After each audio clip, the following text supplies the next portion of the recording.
ಎಲ್ಲರಿಗೂ ನಮಸ್ಕಾರ. ಉತ್ತರ ಕನ್ನಡ ಜಿಲ್ಲೆ ಲೋಕಸಭಾ ಕ್ಷೇತ್ರದಿಂದ ಕಳೆದ 6 ಬಾರಿ ಅನಂತಕುಮಾರ್ ಹೆಗಡೆ ಅವರು ಗೆದ್ದಿದ್ದರು. ಈ ಬಾರಿ ಸನ್ಮಾನ್ಯ ವಿಶ್ವೇಶ್ವರ ಹೆಗಡೆ ಅವರು 6 ಬಾರಿ ವಿಧಾನಸಭಾ ಕ್ಷೇತ್ರವನ್ನು ಗೆದ್ದಂಥವರು. ಒಂದು ಸಾರಿ ಶಿಕ್ಷಣ ಸಚಿವರಾಗಿ, ಅದರ ನಂತರ ಸಭಾಧ್ಯಕ್ಷರಾಗಿ ಅತ್ಯುತ್ತಮವಾದಂಥ ಕೆಲಸವನ್ನು ಸನ್ಮಾನ್ಯ ವಿಶ್ವೇಶ್ವರ ಹೆಗಡೆ ಕಾಗೇರಿಯವರು ಮಾಡಿದ್ದಾರೆ. ನಮ್ಮ ಜಿಲ್ಲೆಯ ಸಂಪೂರ್ಣ ಮಾಹಿತಿ ಅವರಿಗಿದೆ. ಅವರು ಇಡೀ ನಮ್ಮ ಜಿಲ್ಲೆಯನ್ನು ಸುತ್ತಾಡಿದಂಥ ಒಬ್ಬ ಒಳ್ಳೆಯ ಅಭ್ಯರ್ಥಿ ಇವತ್ತು ನಮಗೆ ಸಿಕ್ಕಿದ್ದು ನಮ್ಮ ಅದೃಷ್ಟ ಅನ್ನುವಂಥದ್ದನ್ನು ಹೇಳಲಿಕ್ಕೆ ಬಯಸ್ತಾ ಇದ್ದೇನೆ.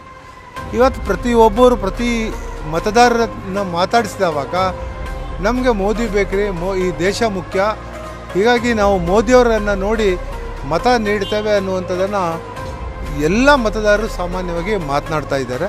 ಹೀಗಾಗಿ ರಾಜ್ಯದಲ್ಲಿ ಮತ್ತು ನಮ್ಮ ಕ್ಷೇತ್ರದಲ್ಲಿ ವಿಶ್ವೇಶ್ವರ ಹೆಗಡೆ ಕಾಗೇರಿಯವರು 100ಕ್ಕೆ 100ರಷ್ಟು ಗೆಲ್ತಾರೆ. ನಾವು 28ರಲ್ಲಿ 28 ಸೀಟನ್ನು ಗೆಲ್ಲುವ ಒಂದು ವಿಶ್ವಾಸವನ್ನು ಸಹ ನಾನು ವ್ಯಕ್ತಪಡಿಸ್ತೀನಿ.